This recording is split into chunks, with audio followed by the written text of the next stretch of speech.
Welcome everyone to HTTPS series by Simplify Bytes. Today we will discuss about asymmetric encryption. To understand asymmetric encryption, let's try to understand the problem with the symmetric encryption. Anyone who has the key can decrypt the symmetric encryption. A typical example is, let's say you found the treasure in the jungle. Now you are very happy. You got the key and you locked it. Now someone with the key can unlock it. What is asymmetric encryption? Let's create a magical lock which can only be encrypted using a public key, and it can only be decrypted using the corresponding private key. So asymmetric encryption, also known as public key encryption, is a cryptographic algorithm where you can encrypt using a public key and decrypt using a corresponding private key.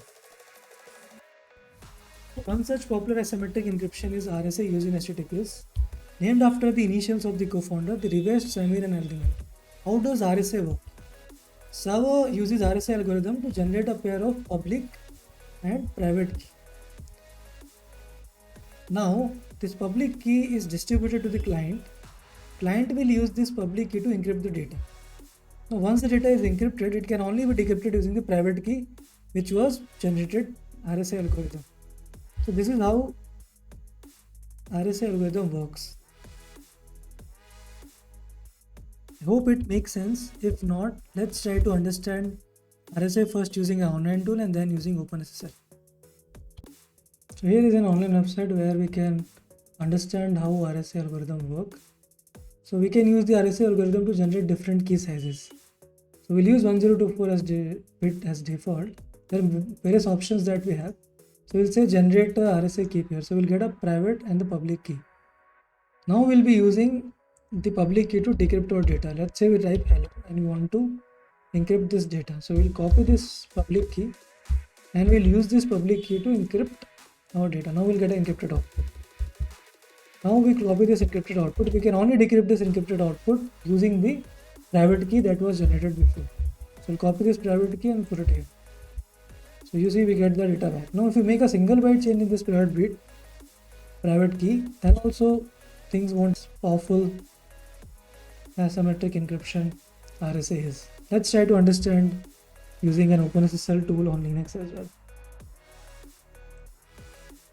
So let's see how we can use OpenSSL tool to understand the RSA algorithm. We'll use OpenSSL tool to generate a pair of private key first. So I already have the command generate RSA. So we can generate a private key of different sizes.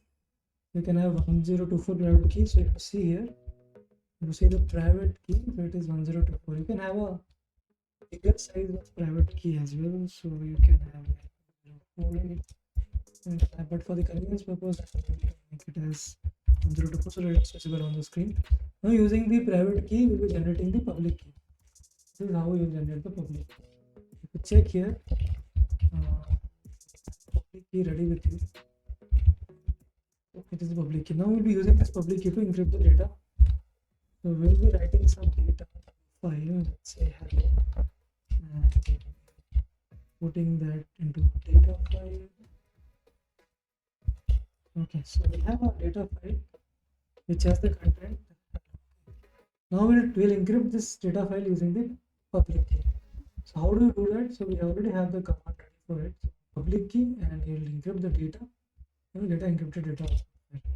So we have an encrypted data output which is obviously not readable. Now if you want to decrypt it, there is one more command which OpenSSL gives you. So there is a PKUD that you can use it.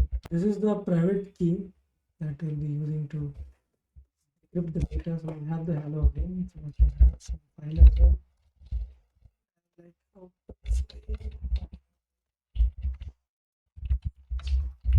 So you see there is encrypted data that was encrypted using the public key, and finally you have a decrypted data that was decrypted using the private key. This is how the RSA algorithm works. So what's next in HTTPS series? We'll discuss certificates, self-signed certificates.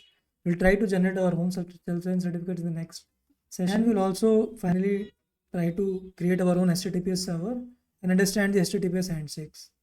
Thanks for watching this video. If you really like this video, subscribe to my channel.